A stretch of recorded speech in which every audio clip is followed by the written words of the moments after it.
This is the Markstrat final presentation for Team R. This is Brian Murphy speaking for my partners Deborah Howe, Kashav Kadambi, and Ryan Smith. As far as an overview, Team R was happy to finish in second place. We started in fourth place after period one and were able to gradually move up the ranks and reach second place in period six. We were able to maintain that through the end of the simulation. We felt that our steady climb in position could be attributed to fine-tuning of our marketing plan each period. We were able to modify our advertising budget based on brand awareness and perceptions. We were able to modify our sales team numbers based on market growth in each segment. And we were able to adjust production based on predicted percentage change in the market segments based on the forecasts that we had available. We felt our greatest strength was our collaborative effort. We were able to communicate nearly daily with email communications, and did also meet on a routine basis for video conferencing. We felt this developed a significant sense of camaraderie and allowed us to work well as a team.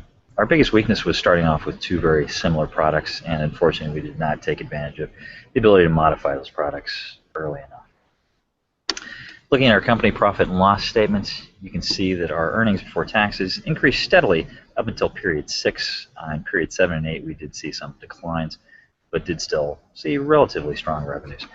These declines were mainly due to declines in our preferred marketing segments, that of professionals, as well as an unfortunate launch of a product that did not do quite as well as it hoped in the later segments, or in the later periods.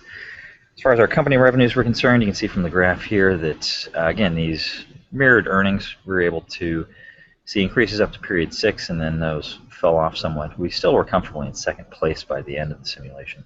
Unfortunately, we lagged far behind the runaway juggernaut that was Team L. As far as our specific products were concerned, Team R had 4 products in its portfolio by the end of the simulation. Rock was one of our original products and was likely our strongest product. We did modify that in period 4. We found that that would be a good product for the professional segment, and eventually finished the simulation at the #1 position in the professional segment. Roll was a fair product. This was modified in period 3 and was one of our original products. We attempted to straddle professionals and high earners, and unfortunately were able to gain some market share of professionals, but really were not able to make any headway with the high earners. This did, however, finish at #1 in Explorers, which was quite a pleasant surprise. Rose was a rather strong product. We introduced this in period 6, and it debuted at #2 in the shopper segment for which it was targeted. Unfortunately, we were unable to see significant gains beyond that debut, as Loft did maintain its #1 position in the shopper segment. Rome by far was our weakest product. This was introduced and targeted towards the high earners market segments. Unfortunately, it was rather poorly timed and was essentially dead on arrival, as it was introduced into a shrinking and already overcrowded market segment. As far as our performance in each segment was concerned, we fared quite well in the professionals segment. This was by far our strongest segment. Rock took the lion's share of the segment for us, and Roll did have a rather significant presence as well. Shopper segment was another relatively successful segment for us, where Rose did have a significant portion of market share, but again lagged far behind Loft, which was far and away the segment leader. As far as the high earners are concerned, this was probably our most disappointing segment. We had tried to position Roll, and even to a lesser degree Rock, into this segment, but were never able to make much headway with those. We introduced Rome into this segment, but unfortunately by the time we introduced Rome, the segment was already shrinking, overcrowded, and Rome made very little impact at all in this segment. Explorers, on the other hand, were a rather pleasant surprise. It was somewhat ironic in that we did not target the Explorer segment at all, but did in the simulation with nearly 50% of the segment. Roll, surprisingly enough, was the best faring product in that market segment.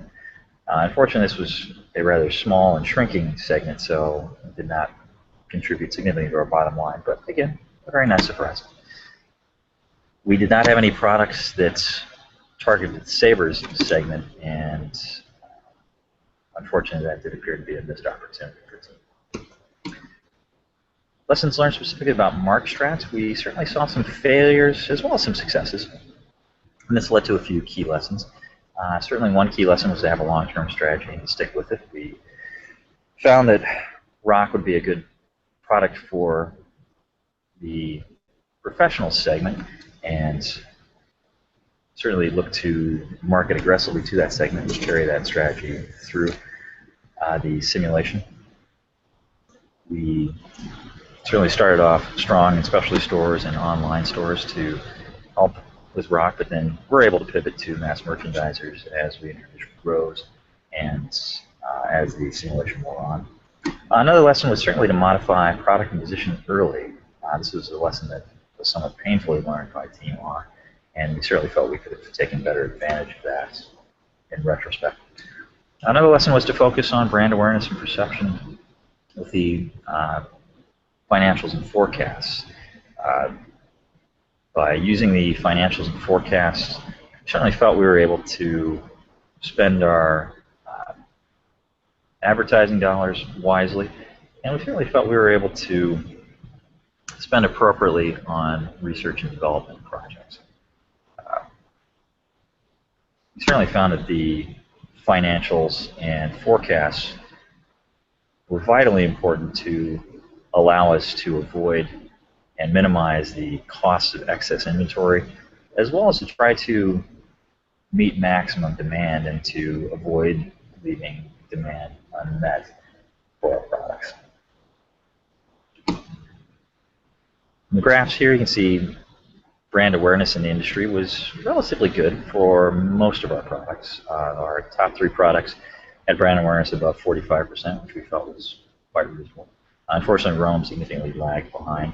This really is due to its poor launch.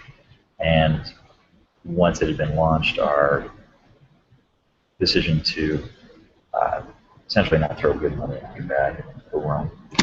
As far as purchase intentions are concerned, we definitely have rather low purchase intentions, but this certainly can be attributed to the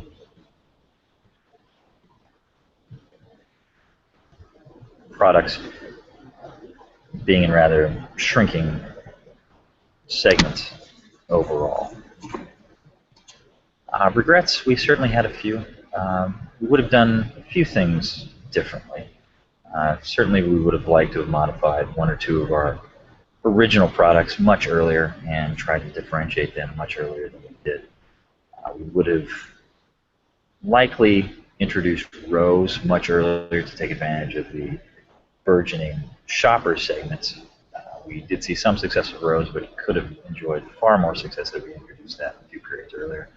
By the same token, Rome likely would have done much better had it been introduced much earlier to take advantage of the early size of the high earners market instead of being introduced into the tail shrinking high earners market.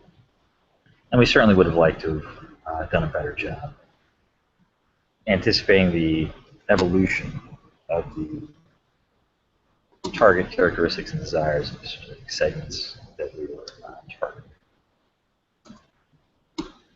So lessons learned about marketing as a whole. The most important lesson we felt that we learned was in segmentation and targeting. Certainly we found that when we targeted a specific product to a specific segment, that brought about much more success than trying to target across segments. We also found that there was some success, but certainly felt that there was some cannibalization of products if we had multiple products in the same category. As far as product is concerned, product launch was quite important, and a poorly timed or poorly planned launch did certainly backfire on us. And we also found that having too many products to support could be cost prohibitive. As far as price was concerned, price certainly was something that signaled certain segments. For shoppers and savers, this appeared to signal a bargain if the price went down, whereas for high earners and professionals, that generally would signal a loss of quality if the price went down. As far as place was concerned, we certainly found that matching the distribution channels to the shopping habits of the targeted shoppers did work out quite well for us. And promotion, we did find that promotion was not everything. There were certain instances where Team R, as well as other teams, did not quite get the bang for their buck as far as the advertising dollars were concerned. So certainly advertising dollars are helpful, but can be spent in other ways.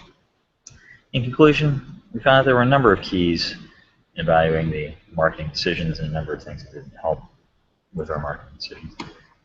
The purchase and utilization of both the consumer research reports and the market segment forecasts were vitally important for both period-to-period strategy as well as for long-term strategy, and we felt that these things did help us in our overall success. But we did feel that, again, the collective effort and teamwork of Team RockRoll was the likely most important factor for us being able to finish in second and improving our performance from initially starting fourth place. Thank you very much for your time.